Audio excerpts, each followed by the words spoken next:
Welcome guys to the tutorial info channel.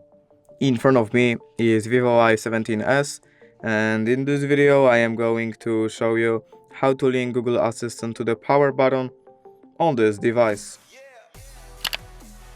Alright, so to do this, firstly we have to open our settings. Next we have to scroll down to the shortcuts and accessibility option.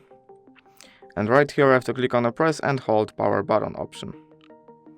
Now we have to click right here and we have to choose Launch Google Assistant. And now look, when we press and hold our power button,